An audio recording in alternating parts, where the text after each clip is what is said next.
Hello बच्चों, आपका स्वागत है साइंस जीवी चैनल में। बच्चों, आपका एग्ज़ाम जल्द ही होने वाला है साइंस का। तो इससे पहले हमने जो important topics, most important topics chemistry के लेके आए थे वीडियो, और इस वीडियो में हम बात करेंगे मोस्ट इम्पॉर्टेंट टॉपिक्स बायोलॉजी के। तो स्टार्ट करते हैं, फटाफट वीडियो को लाइक कर दो। तो पहला चैप्टर जो आपका है, chapter number 5, life process. Life process में सबसे पहले न्यूट्रिशन के बारे में आपको दिया है कि न्यूट्रिशन क्या होता है। तो it is the process of obtaining and utilising food. और न्यूट्रिशन में दो तरह के न्यूट्रिशन होते हैं नॉर्मली, ऑटोट्रॉपिक और हेट्रोट्रॉपिक।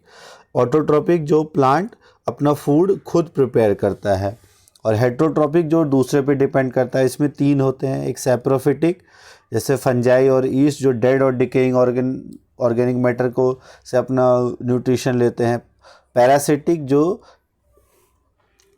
प्लांट के ऊपर या एनिमल के पोषण से ही अपना, एनिमल के न्यूट्रिशन से ही अपना न्यूट्रिशन लेते हैं, जैसे कैस्काटा और प्लाज्मोडियम। और होलोजोइक जो पूरा फूड एनगल्फ करता है और फिर उसको डाइजेशन प्रोसेस करता है, जैसे मैन, डॉग और अमीबा। तो ये कहलाते हैं होलोजोइक। ये तीन होते हैं आपके। अब जो ऑटोट्रॉपिक है वो कैसे अपना फूड प्रिपेयर करते हैं, तो by the process of photosynthesis. Important है, रिएक्शन आ जाता है एग्जाम में। तो फोटोसिंथेसिस होता है, it is the process by which plant use sunlight and prepare food. तो सनलाइट, वाटर, क्लोरोफिल और कार्बन डाइऑक्साइड, इन चारों।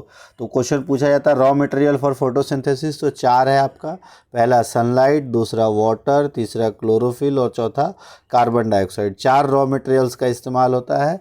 और सनलाइट जो है वो क्या करती है, वो वाटर को स्प्लिट करने में हेल्प करती है। और क्लोरोफिल जो है वो सनलाइट के एनर्जी को ट्रैप करके उसको हेल्प करवाता है वाटर को स्प्लिट करने में। तो कार्बन डाइऑक्साइड और वाटर के मॉलिक्यूल जब स्प्लिट होते हैं तो ये sugar plus water plus oxygen gas इसमें से रिलीज़ होती है। इसमें मेन तीन प्रोसेस इन्वॉल्व होते हैं। सबसे पहले लाइट का एब्जॉर्प्शन जो कि होता है क्लोरोफिल के द्वारा, फिर वाटर का स्प्लिटिंग और reduction of carbon dioxide. Carbon dioxide का रिडक्शन होकर किस में कन्वर्ट हो जाता है, कार्बोहाइड्रेट शुगर्स में।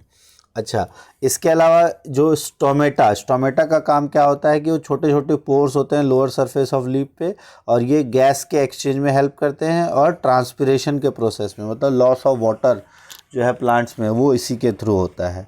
तो ये कुछ इंपॉर्टेंट थे आपके फोटोसिंथेसिस से रिलेटेड। यहाँ से क्वेश्चन आएगा ही आएगा, अच्छे से कर लेना है आपको रिएक्शन। इस रिएक्शन को याद कर लेना, 6-12, यहाँ पर 6H2O एक्स्ट्रा आता है, ये ध्यान रखना। तो 6CO2 + 12H2O, तो ये शुगर प्लस ये 6H2O + 6 ऑक्सीजन। तो इस तरीके का ये रिएक्शन बैलेंस्ड आपका इस तरीके से होता है। नेक्स्ट है ह्यूमन डाइजेस्टिव सिस्टम। अब ह्यूमन डाइजेस्टिव सिस्टम से रिलेटेड क्वेश्चन काफ़ी आता है। इसमें अलग अलग ग्लैंड्स और उनके क्या क्या काम है उसके बारे में हम देखते हैं। तो सबसे पहले अगर हम देखें, हमारा जो माउथ है, माउथ के अंदर एक ग्लैंड होता है जिसे हम कहते हैं सैलिवरी ग्लैंड। और सैलिवरी ग्लैंड्स के अंदर एक एंजाइम होता है सलाइवरी अमाइलेज, और ये एंजाइम क्या करता है, कार्बोहाइड्रेट को डाइजेस्ट करने में हेल्प करता है। फिर उसके बाद जो फूड है वो हमारा इस इसोफेगस के होते हुए, और इसोफेगस में जो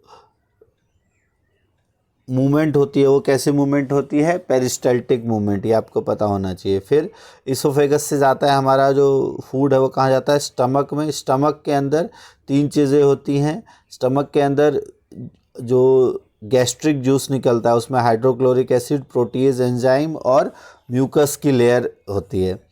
और ये जो है प्रोटीज एंजाइम, या जिसे हम पेप्टिन एंजाइम भी कहते हैं, पेप्टिन एंजाइम क्या काम करता है, प्रोटीन को डाइजेस्ट करने का काम करता है। हाइड्रोक्लोरिक एसिड क्या करता है, वो बैक्टीरिया को किल करता है, और जो पेप्टिन एंजाइम है उसको वर्क करने के लिए एसिडिक पीएच या राइट पीएच प्रोवाइड कराता है।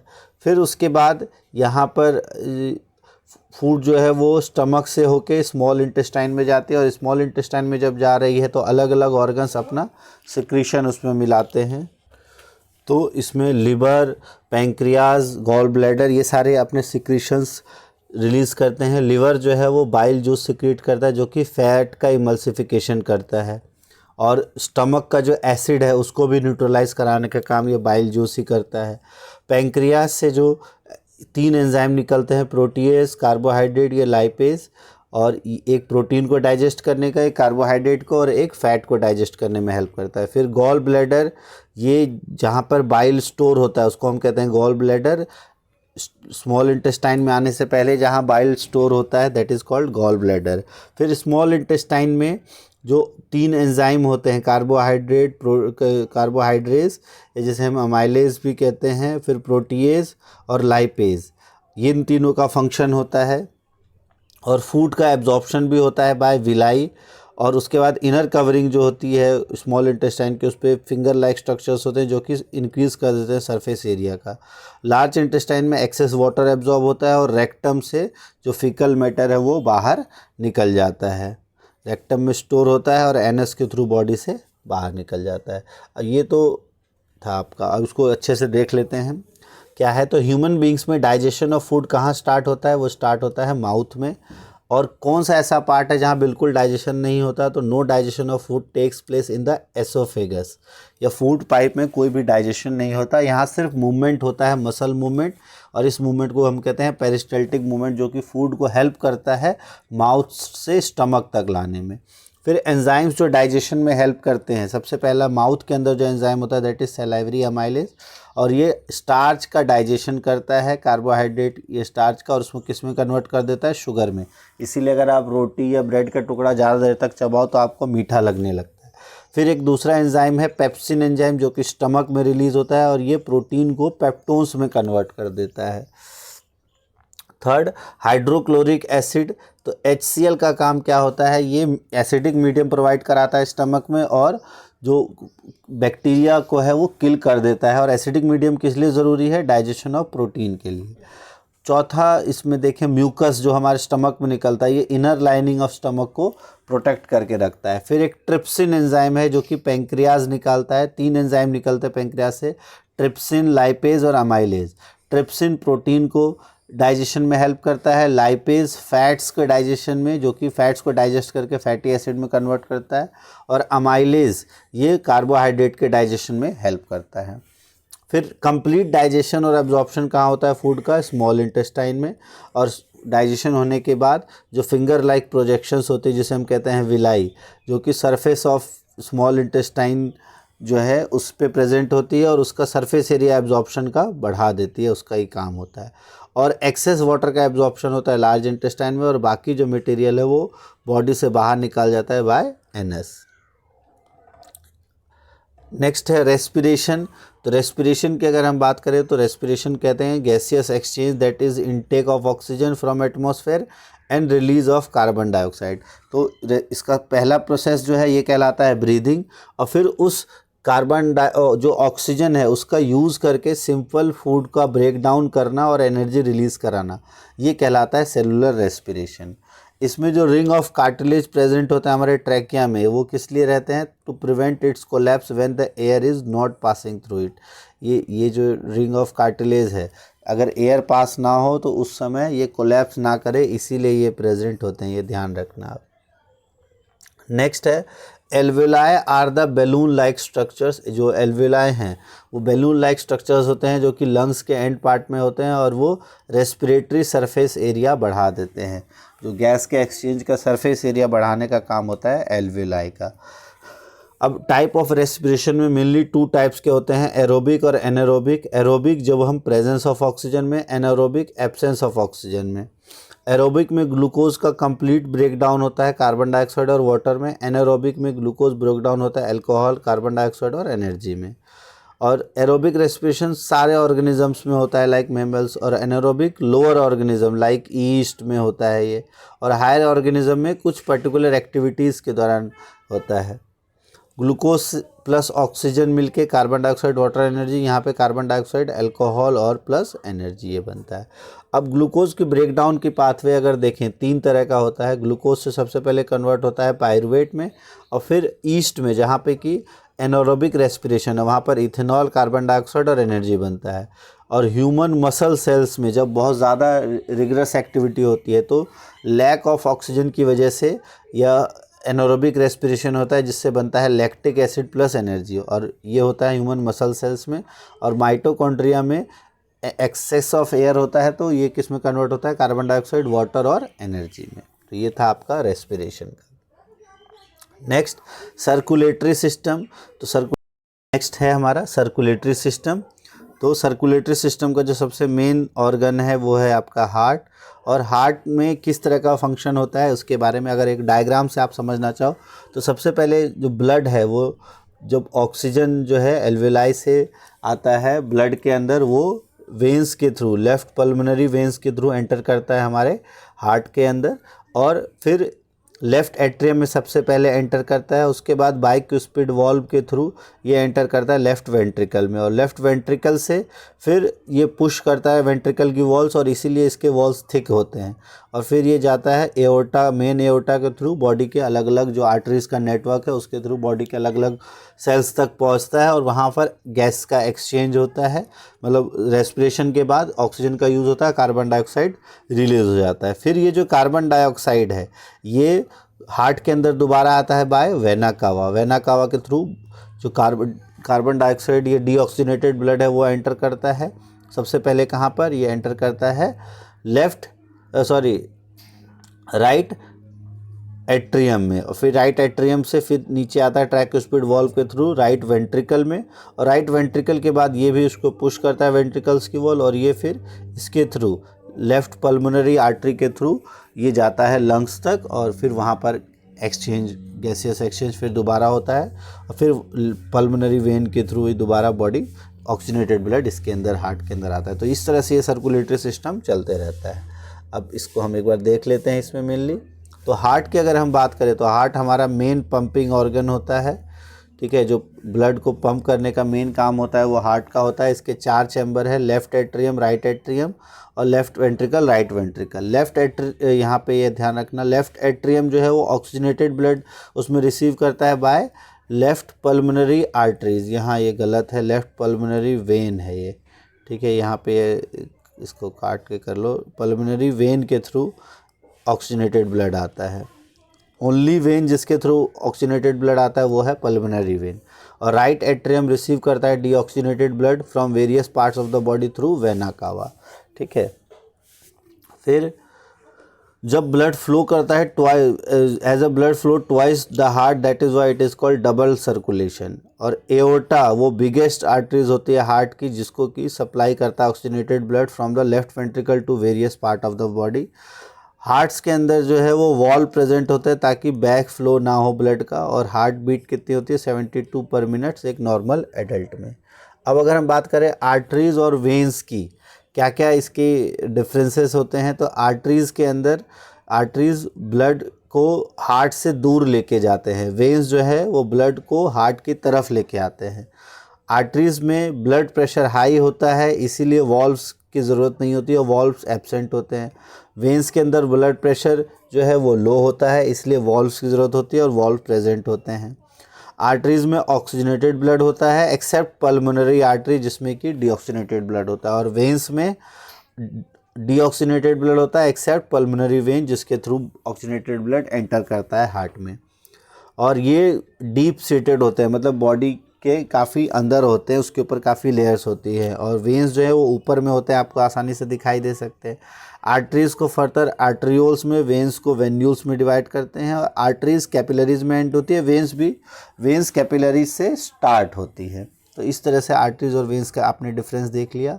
नेक्स्ट अब है प्लांट्स के अंदर जाइलम और फ्लोएम, इसका डिफरेंस आप देख लो और क्या काम होता है इसका ये भी आपको पता होना चाहिए। तो जाइलम और फ्लोएम, तो जाइलम ट्रांसपोर्ट करता है वाटर और मिनरल्स को from root to apical part, root से लेके जो एपिकल पार्ट है वहाँ तक ट्रांसफ़र, जो अपर पार्ट है वहाँ तक ट्रांसफ़र करता है वाटर को जाइलम।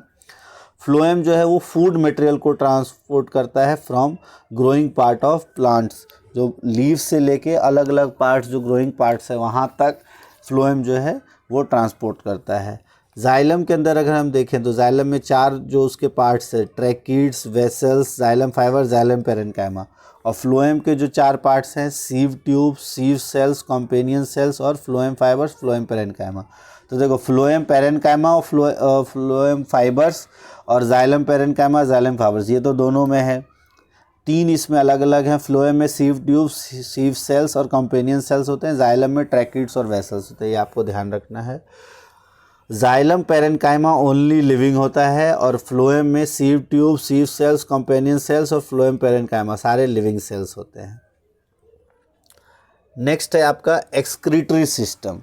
एक्सक्रीटरी सिस्टम ये भी काफ़ी बार आ जाता है, इसके डायरेक्ट आपको एक्सक्रीटरी सिस्टम के पार्ट्स पूछ लेते हैं। तो एक्सक्रीटरी सिस्टम में सबसे पहले हमारे होते हैं किडनी, उसके बाद किडनी के बाद यूरेटर, यूरिनरी ब्लैडर और यूरेथ्रा। ये 4 पार्ट मिलके बनाता है हमारा एक्सक्रीटरी सिस्टम।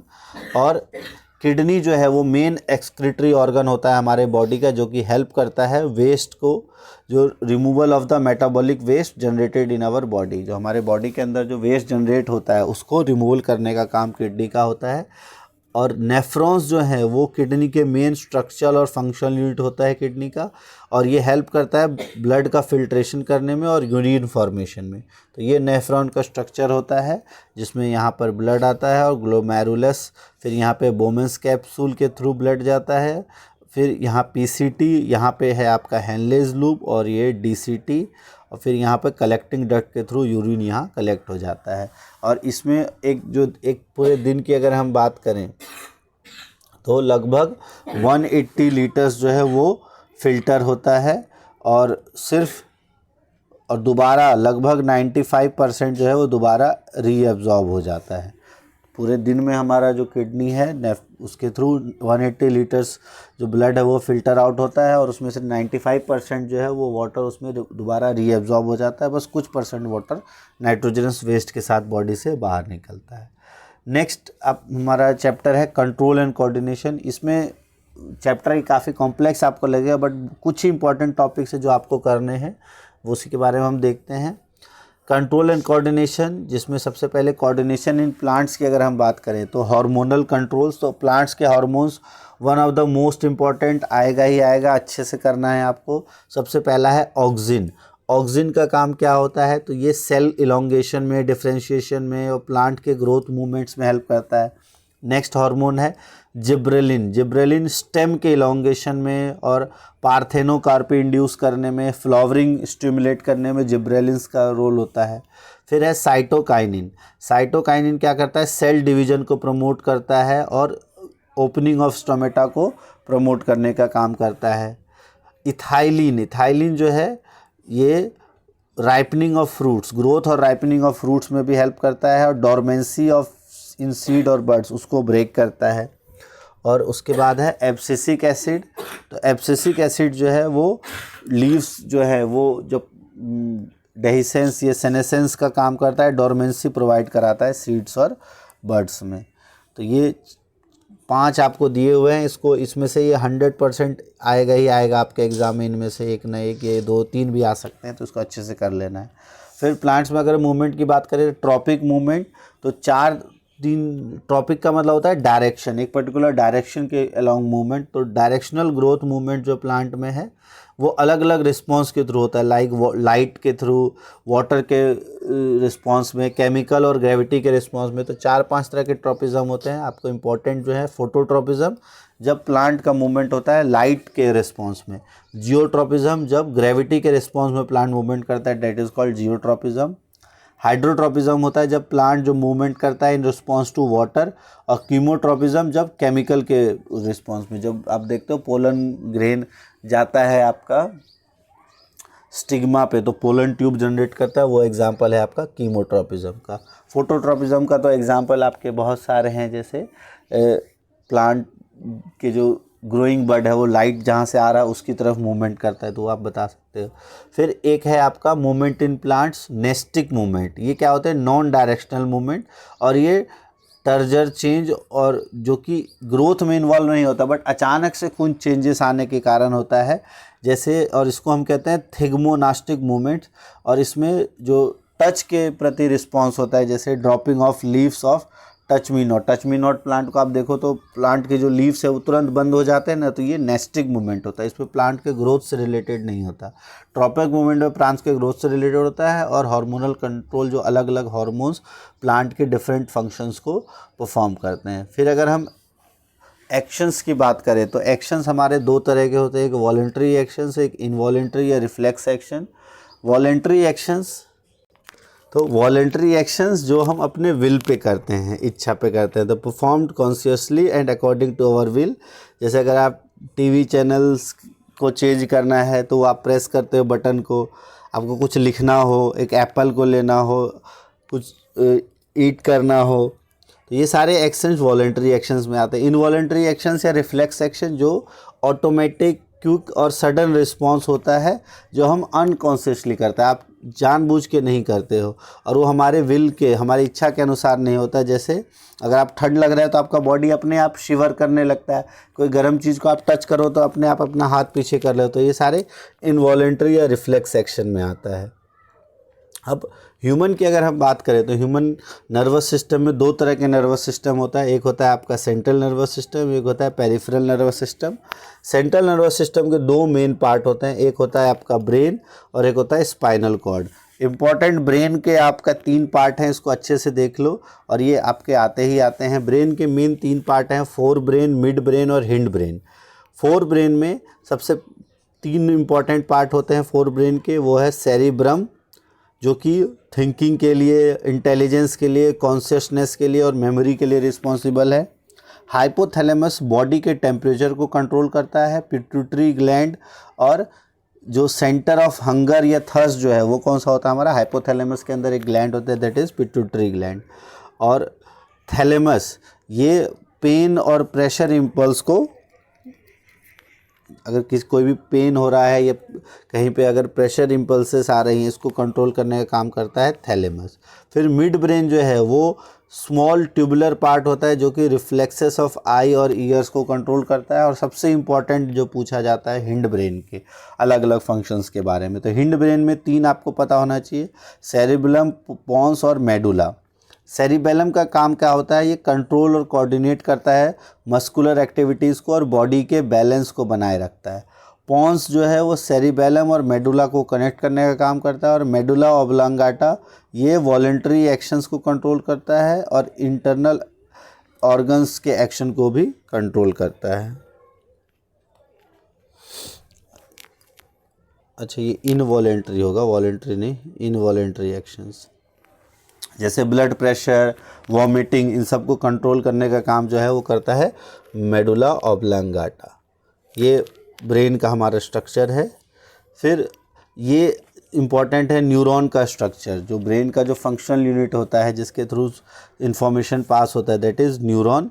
न्यूरॉन में सबसे जो बाहर वाले पार्ट हैं root like structure, that is called dendrite. फिर होता है ये सेल बॉडी, सेल बॉडी के अंदर न्यूक्लियस, न्यूक्लियस के बाद ये एक्सॉन्स, और ये इसके बाहर होते हैं माइलिन शीथ, और एक्सॉन से फिर माइलिन शीथ, स्केवन सेल, 2 यहाँ ध्यान रखना। फिर नर्व एंडिंग में तो एक्सॉन्स क्या करता है, ये कनेक्ट करता है इम्पल्स को अवे फ्रॉम, ये जो साइटोन या सेल बॉडी है इससे दूर लेके जाता है एक्सॉन्स। डेंड्राइट जो है वो रिसीव करते हैं इम्पल्स को और उसको साइटोन या सेल बॉडी तक पहुंचाता है। साइटोन या सेल बॉडी ये रिसीव करता है डेंड्राइट, तो डेंड्राइट से इम्पल्स आता है, उस वो सेल बॉडी के अंदर जाता है, सेल बॉडी से फिर एक्सॉन्स के थ्रू नर्व एंडिंग, और नर्व एंडिंग और नया जो सेल है उसके बीच का जो जॉइंट है, न्यूरोमस्कुलर जॉइंट है, उसको हम क्या कहते हैं, सिनेप्सिस। तो ये भी ध्यान रखना, सिनेप्सिस के बारे में भी पूछा जाता है, तो वो हो जाता है आपका सिनेप्सिस। नेक्स्ट अगर हम बात करें ह्यूमन एंडोक्राइन सिस्टम, तो एंडोक्राइन सिस्टम क्या होते हैं कि ये डक्टलेस ग्लैंड्स होते हैं जो कि कुछ सिक्रीट करते हैं हार्मोन्स या केमिकल मैसेंजर्स, जो कि एक पर्टिकुलर ऑर्गन को या टिश्यू को मैसेज देता है थ्रू ब्लड स्ट्रीम, और ये ग्रोथ, डेवलपमेंट, मेटाबॉलिज्म, रिप्रोडक्शन, इन सब को कंट्रोल करने का काम करता है। एंडोक्राइन ग्लैंड्स जो है वो हार्मोन्स सिक्रीट करते हैं जो कि एक्सटर्नल और इंटरनल स्टिमुलाई के रिस्पांस में ये सिक्रीट करते हैं। अब कुछ इंपॉर्टेंट हमारे ग्लैंड्स हैं और कौन कौन से हार्मोन सिक्रीट करते हैं वो आपको पता होना चाहिए। सबसे पहला है जैसे पिट्यूटरी ग्लैंड, तो पिट्यूटरी ग्लैंड जो है वो कौन सा हार्मोन सिक्रीट करता है, ग्रोथ हार्मोन, और ये ग्रोथ को रेगुलेट करता है और एंडोक्राइन ग्लैंड्स के फंक्शन को कंट्रोल करता है। फिर है थायराइड, थायराइड से जो हार्मोन निकलता है दैट इज़ थायरोक्सिन, ये हमारे मेटाबॉलिज्म रेट को ग्रोथ करता है और बैलेंस्ड ग्रोथ, बॉडी के ग्रोथ ना ही बहुत ज़्यादा हो ना ही बहुत कम हो, उसको कंट्रोल करता है थायराइड। ठीक है, फिर उसके बाद पैराथायराइड जो हार्मोन निकालता है दैट इज़ कॉल्ड पैराथायरॉइडिज्म, ये कैल्शियम बैलेंस को हमारे बॉडी में बना के रखता है। सबसे इम्पॉर्टेंट जो पूछा जाता है एड्रीनल। एड्रीनल जो हार्मोन रिलीज़ करता है एड्रीनलिन, और ये एड्रीनल ग्लैंड जो है ये क्या करता है, बॉडी एड्रेनलिन हार्मोन, इसे हम स्ट्रेस हार्मोन भी कहते हैं। ये इमरजेंसी, बॉडी को इमरजेंसी सिचुएशंस के लिए तैयार करता है, दैट इज़ एड्रेनलिन। पैंक्रियाज से जो एंजाइम निकलता है, हार्मोन निकलता है, दैट इज़ इंसुलिन। तो ये ध्यान रखना, पैंक्रियाज एक ऐसा ऑर्गन है जिससे हार्मोन भी निकलता है और एंजाइम्स भी निकलते हैं। एंजाइम्स कौन से निकलते हैं, अभी हमने पढ़ा था जो डाइजेशन वाले चैप्टर में हमने पढ़ा हुआ है। और इससे एक हार्मोन निकलता है इंसुलिन।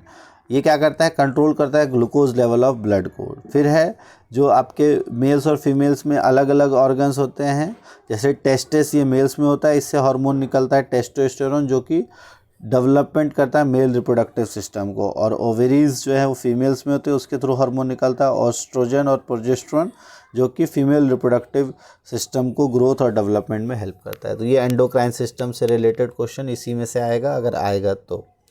नेक्स्ट अब बहुत इंपॉर्टेंट चैप्टर है, हाउ डू ऑर्गेनिज्म रिप्रोड्यूस। सबसे ज़्यादा मार्क्स का यही चैप्टर आपका आएगा, इसको अच्छे से ध्यान से देख लेना है आपको।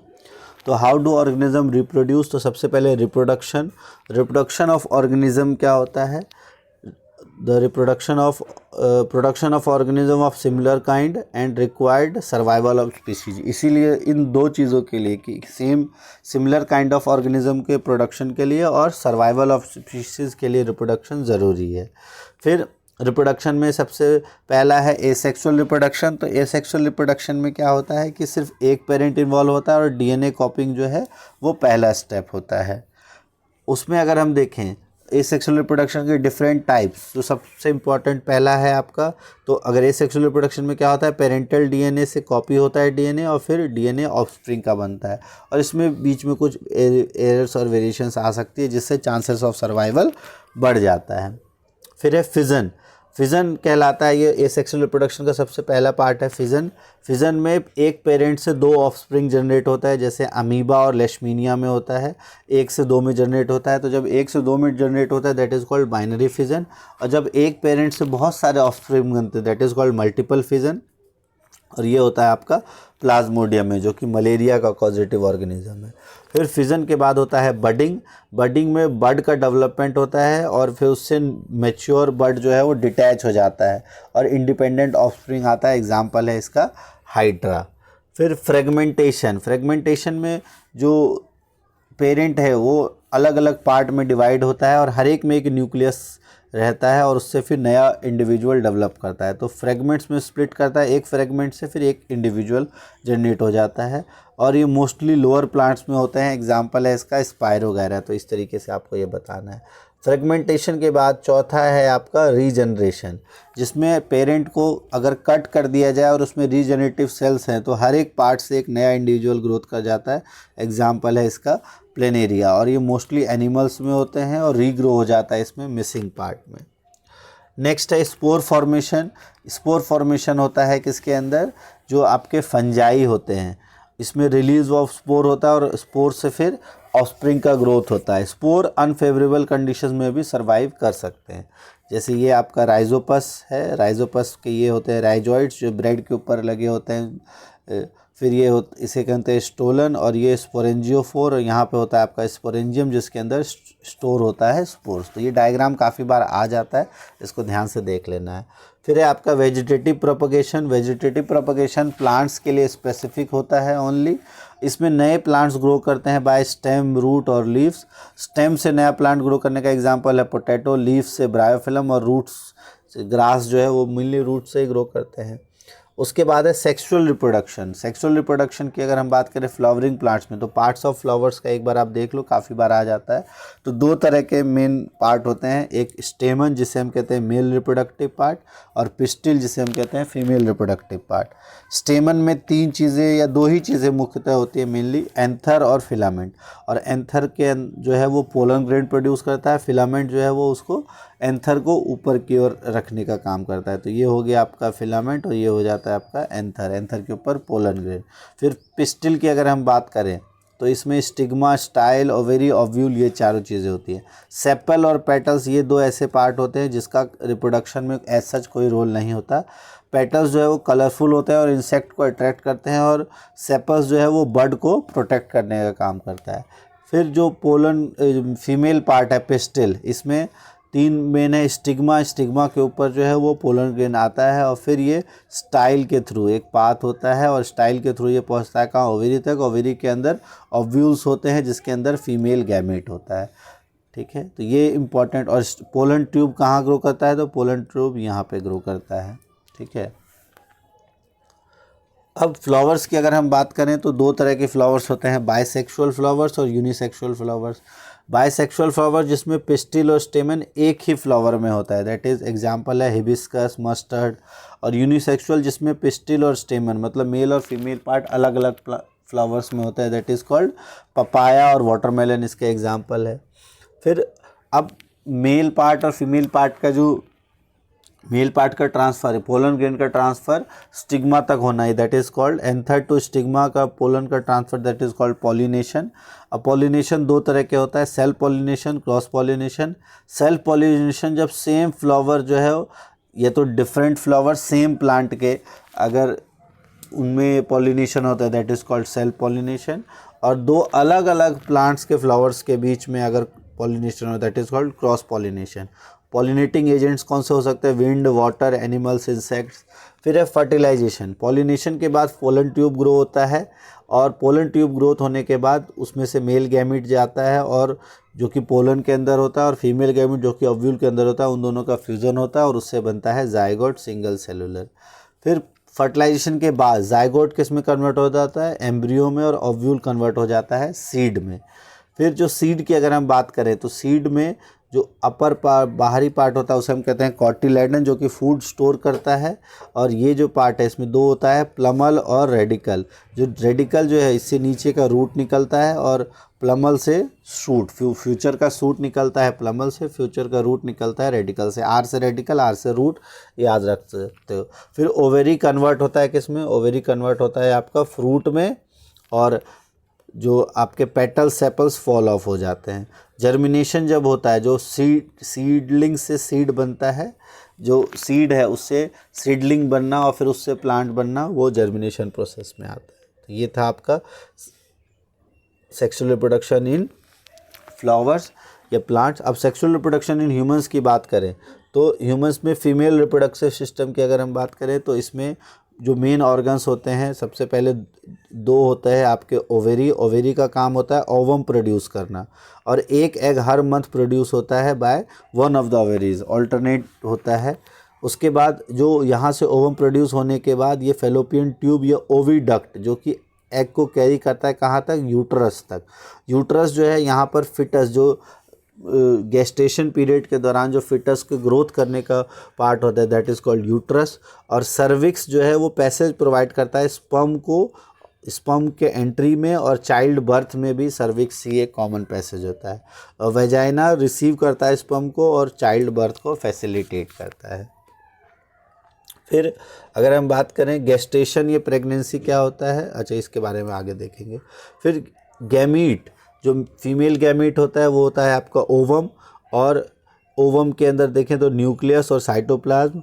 पाथ ऑफ गैमीट क्या होता है, ओवेरी, ओवेरी जाता है फेलोपियन ट्यूब में, और अगर फर्टिलाइजेशन हो गया है तो जाइगोट बन जाता है, और फिर जाइगोट जहाँ पर यूट्रस में जाके अटैच हो जाता है, और फिर डेवलपमेंट होता है। डेवलपमेंट होने के बाद सर्विक्स और फिर वजाइना के थ्रू चाइल्ड जो है मैच्योर चाइल्ड वो शरीर से बाहर निकल जाता है। और अगर फर्टिलाइजेशन नहीं हुई है तो क्या होगा, जब फर्टिलाइजेशन नहीं है तो अगर ओवम विदाउट फर्टिलाइजेशन है तो भी जो वॉल्स है यूट्रस की वो रप्चर हो जाएगी, और फिर सर्विक्स के थ्रू, वेजाइना के थ्रू बॉडी जो है बॉडी से बाहर निकल जाता है, और इसी को हम कहते हैं मेंस्ट्रुअल साइकिल, जो कि हर मंथ होता है फीमेल्स में। फिर अगर हम मेल रिप्रोडक्टिव सिस्टम की बात करें तो इसमें 4-5 इम्पॉर्टेंट पार्ट्स होते हैं। सबसे पहला जहाँ पर मेल गैमीट बनता है, दैट इज़ कॉल्ड टेस्टिस, या ये स्पर्म प्रोड्यूस करते हैं, और उसके बाद स्पर्म को ट्रांसपोर्ट करने का काम एपिडाइडमिस, जो कि स्पर्म को वासा डिफरेंस, ये जो पाइप है जिससे वास डिफरेंस के से इस तक पहुंचाता है, और वास डिफरेंस के बाद ये होता है इजैकुलरी डक्ट, और फिर यहाँ से कॉमन पार्ट होता है यूरिथ्रा, यूरिथ्रा के थ्रू पेनिस के थ्रू बॉडी से बाहर निकल जाता है स्पर्म। फिर एक स्पर्म की अगर हम बात करें तो स्पर्म के 3 मेन पार्ट होते हैं, हेड, मिडल पीस और टेल। तो हेड जो है उसके अंदर न्यूक्लियस होता है, और मिडल पीस के अंदर माइटोकॉन्ड्रिया होता है जो कि एनर्जी प्रोवाइड कराता है मूवमेंट का, और टेल के अंदर, टेल जो है उसको डायरेक्शन और हेल्प करता है मूवमेंट करने में। फिर गैमीट की अगर हम पाथ देखें तो टेस्टिस से एपिडाइडमिस, एपिडाइडमिस से वास डिफरेंस से इजैकुलरी डक्ट, फिर यूरिथ्रा, यूरिथ्रा जो है इंसेमिनेशन अगर हो गया, मतलब फीमेल बॉडी में अगर चला गया यूरिथ्रा से, तो फिर ये वेजाइना के थ्रू जाता है सर्विक्स में, सर्विक्स के थ्रू यूट्रस, और यूट्रस के थ्रू फर्टिलाइजेशन कहाँ होता है, फैलोपियन ट्यूब में। तो ये गैमीट्स का एक पाथ होता है। फिर अगर हम यहाँ पे देखें प्रोसेस ऑफ सेक्सुअल रिप्रोडक्शन, तो सेक्सुअल रिप्रोडक्शन में सबसे पहला जो प्रोसेस होता है दैट इज़ कॉल्ड इंसेमिनेशन, कि स्पर्म का डिपोजिशन होना कहाँ पर, वेजाइना पर। फिर फर्टिलाइजेशन, कि स्पर्म और ओवम का फर्टिलाइजेशन, और ये कहाँ होता है, फैलोपियन ट्यूब में। फर्टिलाइजेशन के बाद जाइगोट बनता है, और जाइगोट बनने के बाद फिर अलग अलग स्टेजेस डेवलप होते हैं, अलग, फिर वो कहलाता है एम्ब्रियो, एम्ब्रियो के बाद फिटस, और ये पूरा प्रोसेस कहलाता है गेस्टेशन या प्रेगनेंसी पीरियड, जो कि आमतौर पर 9 मंथ्स और 10 डेज़ का होता है। फिर अलग अलग स्टेजेस जो है डेवलपमेंट के यूट्रस में, वो होता है पहला सिंगल सेल स्टेज जाइगोट, फिर एम्ब्रियो और फिर फिटस, और प्लेसेंटा हेल्प करता है न्यूट्रिएंट ट्रांसफ़र में, और फिर child birth, bringing forth a mature foetus from uterus, that is called child birth. तो ये सारा प्रोसेस होता है।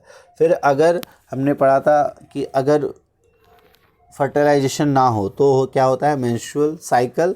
ये क्या होता है, यूट्रिन वॉल हर मंथ अपने आप को प्रिपेयर करती है एक मैच्योर एम्ब्रियो को अटैच करने के लिए, लेकिन अगर ओवम रिलीज़ हो लेकिन फर्टिलाइजेशन ना हो, फर्टिलाइजेशन हो जाता है तो गेस्टेशन और चाइल्ड बर्थ, और फर्टिलाइजेशन नहीं है तो यूट्रस की जो लाइनिंग है वो शेड ऑफ हो जाती है और रिलीज़ हो जाता है, अनफर्टिलाइज्ड ओवम के साथ बॉडी से बाहर निकल जाता है, और इसी को हम कहते हैं menstrual.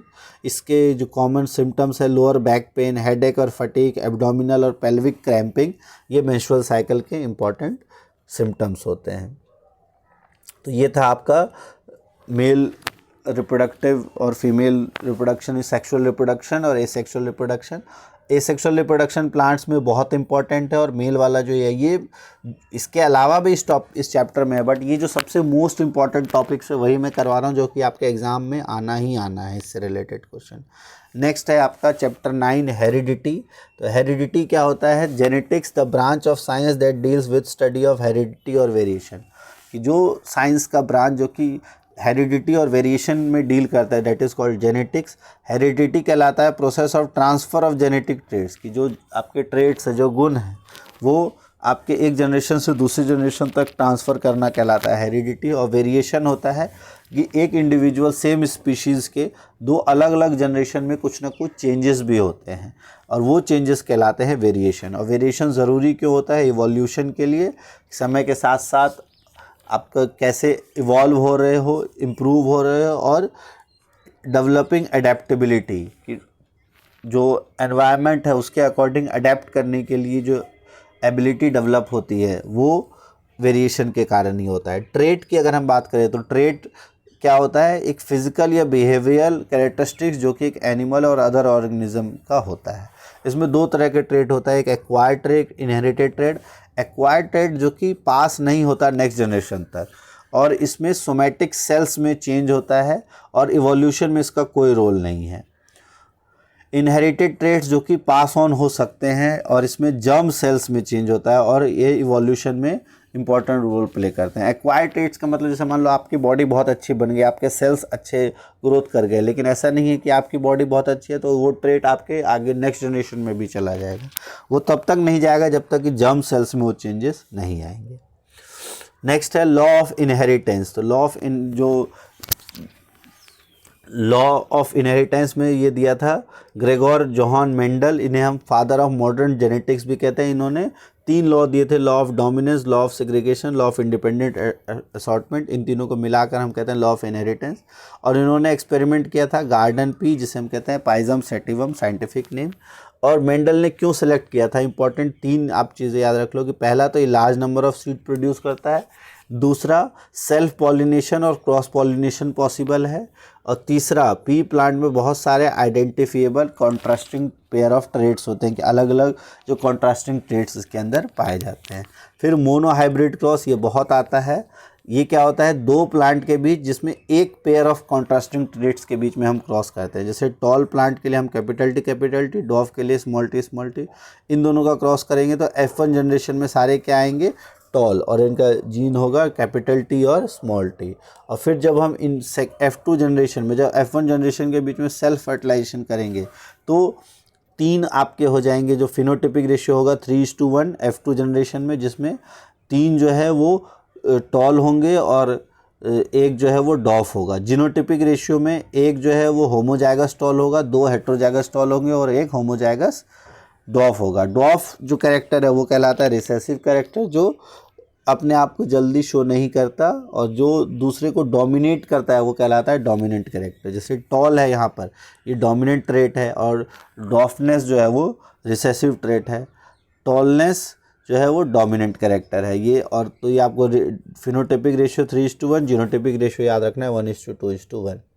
Dominant traits, the inherited traits that are expressed in offspring are called dominant trait, and the inherited traits which are not expressed in offspring but remains hidden, जो एक्सप्रेस नहीं होते बट वो होते हैं, हिडन होते हैं, that is called recessive trait. तो plant P में जो कैपिटल टी स्मॉल टी है वो टॉलनेस के लिए है, जिसमें कैपिटल टी जो वो डोमिनेंट है और स्मॉल टी क्या है, वो है बट वो अपने आप को एक्सप्रेस नहीं कर रहा है, वो कहलाता है रिसेसिव ट्रेट। जीन है, जीन क्या होता है, functional unit of heredity made up of DNA, DNA का शॉर्ट सेगमेंट जो कि फंक्शनल यूनिट होता है हेरिडिटी का, that is called gene. Dihybrid cross कहलाता है, it is the cross between 2 pairs of contrasting characteristic, 2 अलग अलग कॉन्ट्रास्टिंग कैरेक्टर्स के बीच में क्रॉस होता है, वो कहलाता है डाई हाइब्रिड क्रॉस। उसका फिनोटिपिक रेशियो आपको याद रखना है, इसका जो F2 का फिनोटिपिक रेशियो होता है दैट इज़ 9:3:3:1, ये आपको ध्यान रखना है, यही आपसे पूछा जाता है। तो ये था हमारा, इससे ज़्यादा हेरिडिटी वाले में से ज़्यादा पूछा नहीं जाता है। फिर एक चैप्टर और है आपका बायो से रिलेटेड, जो आवर एनवायरनमेंट, वो भी हम कर लेते हैं। तो आवर एनवायरनमेंट में सबसे पहला है हमारा इकोसिस्टम। इकोसिस्टम जहाँ पे लिविंग ऑर्गेनिजम्स रहते हैं, इंटरैक्ट करते हैं एक दूसरे के साथ और एनवायरनमेंट के साथ। टाइप्स ऑफ इकोसिस्टम में सबसे पहला है नेचुरल और आर्टिफिशियल। नेचुरल में टेरेस्ट्रियल जो लैंड से रिलेटेड, और एक्वेटिक जो वाटर से रिलेटेड इकोसिस्टम है। टेरेस्ट्रियल में फॉरेस्ट, ग्रासलैंड, डेजर्ट, एक्वेटिक में मरीन और फ्रेश वाटर। और फ्रेश वाटर में होते हैं आपके लोटिक मतलब रिवर्स, स्प्रिंग, और लेंटिक मीन्स लेक, पॉन्ड और स्वैम।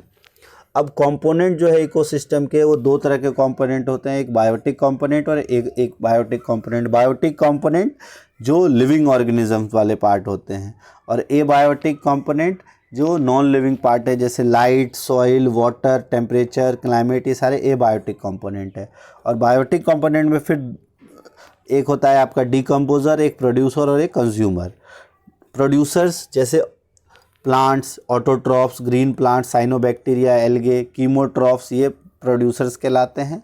कंज्यूमर्स जैसे हर्बीवोरस, कार्निवोरस, ओमनीवोरस, डेट्रीवोरस, और डिकम्पोजर जो डेड और डिकेइंग ऑर्गेनिज्म को डिकम्पोज करके दोबारा न्यूट्रिएंट साइकिल में ले आते हैं। फूड चेन, अब फूड चेन क्या होता है, सीरीज ऑफ ऑर्गेनिजम्स एक इकोसिस्टम में जो कि एक दूसरे को खाते, दैट ईट ईच अदर। और जो फूड चेन में जो एनर्जी ट्रांसफ़र होता है वो कैसे है, जैसे एक प्रोड्यूसर जो कि सन की एनर्जी को ट्रैप करता है, उससे जो उसको खाता है आपका ग्रास होपर, ग्रास होपर को सेकेंडरी ग्रास होपर कहलाता है primary consumer, plant, green plant कहलाता है प्रोड्यूसर। और फिर उस ग्रास होपर को फ्रॉग ने खाया, frog is called secondary consumer. फिर फ्रॉग को टर्शरी कंज्यूमर जैसे स्नेक्स वगैरह ने खाया, स्नेक को हाउक ने या चील ने खाया, that is called final consumer. और उसके बाद जब ये डेथ और डिकेइंग हो जाता है तो उसके ऊपर फंजाई ग्रो करता है, तो ये भी फाइनल कंज्यूमर्स हो सकते हैं।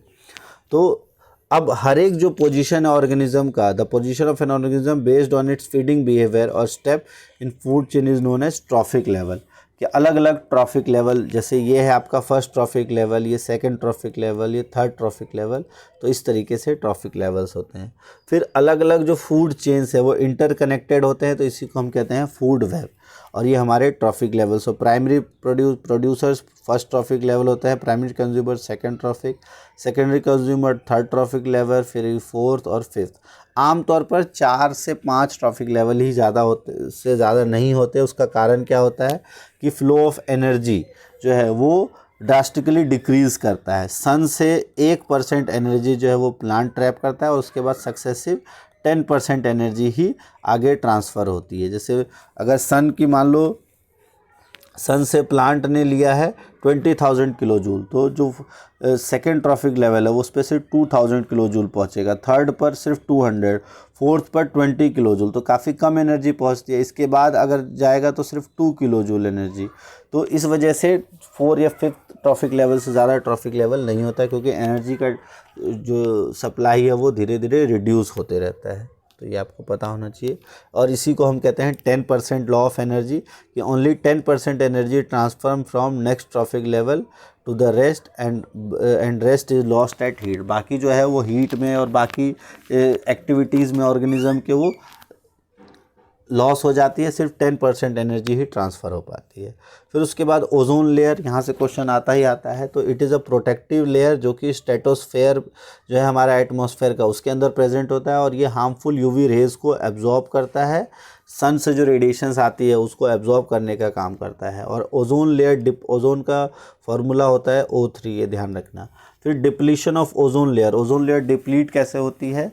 तो depletion of ozone layer mainly cause होता है बाय CFC, क्लोरोफ्लोरोकार्बन्स के कारण, जो कि एरोसोल में, रेफ्रिजरेटर्स में यूज़ होते हैं। और इफ़ेक्ट्स इसके क्या होता है? ये मेनली स्किन कैंसर, कैटरैक्ट और प्लांट ग्रोथ को रिड्यूस करता है। और ban of CFC is implemented by Montreal protocol, ये इंपॉर्टेंट याद रखना है। फिर है बायोडिग्रेडेबल और नॉन बायोडिग्रेडेबल सब्सटेंस। तो बायोडिग्रेडेबल सब्सटेंस क्या कहलाते हैं? जो नेचुरली एनवायरनमेंट के थ्रू और माइक्रोऑर्गेनिज्म्स के एक्शन से डिकम्पोज हो जाते हैं। नॉन बायोडिग्रेडेबल जो डिकम्पोज नेचुरली नहीं होते। बायोडिग्रेडेबल जो एनवायरनमेंट फ्रेंडली है, नॉन बायोडिग्रेडेबल जो हार्मफुल है हमारे एनवायरनमेंट के और पॉल्यूशन कॉज करते हैं। बायोडिग्रेडेबल जो कि नेचुरल इंग्रेडिएंट से बनते हैं, नॉन बायोडिग्रेडेबल जो सिंथेटिक मटेरियल से बनते हैं। बायोडिग्रेडेबल जो कि कन्वर्ट होते हैं मैन्योर में, या उन्हें रिसाइकल कह सकता है। नॉन बायोडिग्रेडेबल ना ही उन्हें रीयूज़ करते हैं, ना ही रिसाइकल, उन्हें डिकम्पोज नहीं कह सकता, मैन्योर में कन्वर्ट नहीं कर सकते, उनको या तो रीयूज़ या रिसाइकल किया जा सकता है। Example waste paper, wood, crumbles, और इसके एग्जांपल हो गए plastic bags, cans, disposable bottles. फिर वेस्ट मैनेजमेंट। तो वेस्ट मैनेजमेंट में क्या होता है? वेस्ट को हम अलग अलग करना सबसे पहले, एज ए बायोडिग्रेडेबल और नॉन बायोडिग्रेडेबल। फिर रिसाइकलिंग और रीयूज़, कंपोस्टिंग करना ऑर्गेनिक वेस्ट का, और 3R principle, that is reduce, reuse और रिसाइकल।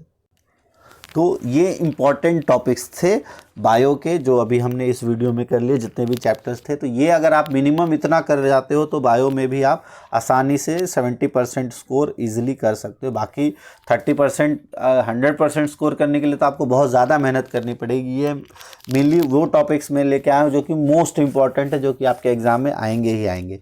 तो केमिस्ट्री और बायो के आ चुके हैं, फिजिक्स की भी जल्दी ही वीडियो आ जाएगी, इसको फटाफट देख लो। और इसको अच्छे से, ये जाने से पहले 1-2 बार इन वीडियोस को देख लो, ताकि आपके एग्ज़ाम में अच्छे खासे मार्क्स आ जाए। तो all the best, thanks for watching science JV।